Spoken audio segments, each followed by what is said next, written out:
কলকাতার পুলিশ কমিশনারকে কড়া বার্তা দিল নির্বাচন কমিশন। আপনারা সকলেই জানেন, দিল্লি থেকে জাতীয় নির্বাচন কমিশনের একটি প্রতিনিধি দল কলকাতায় এসেছে।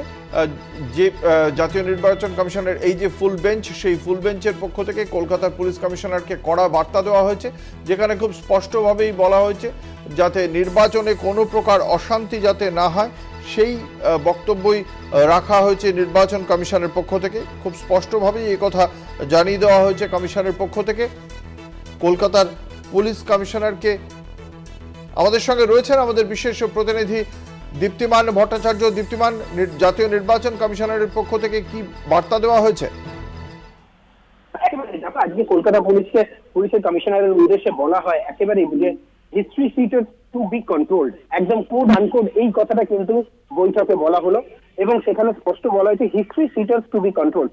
কলকাতা পুলিশের সিপিকে উদ্দেশ্য করেই কিন্তু এই নির্দেশ।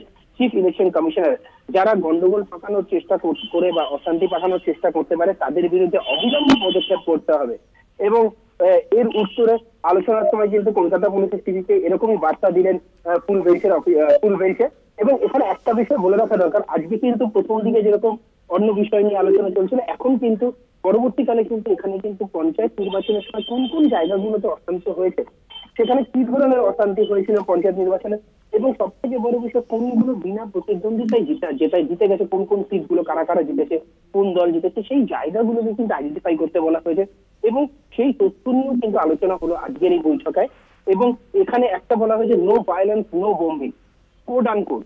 এটা কি কোনো পার্টিকুলার কোনো সংসদীয় এলাকা নিয়ে বলা হয়েছে দীপ্তিমান? অর্থাৎ হিংসার ব্যাপারে কিন্তু কোন রকম ভাবে কোনো কিছু বরদাস্ত করা হবে না এবং বোম্বিং বা বোমাবাজি যেখানে হবে সেই অভিযোগ এলে কিন্তু কড়া পদক্ষেপ নিতে বলা হয়েছে।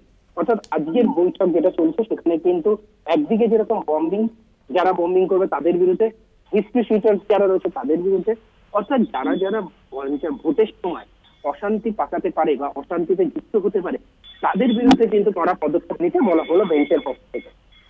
একবারে ধন্যবাদ। আমাদের সঙ্গে ছিলেন আমাদের বিশেষ প্রতিনিধি দীপ্তিমান ভট্টাচার্য।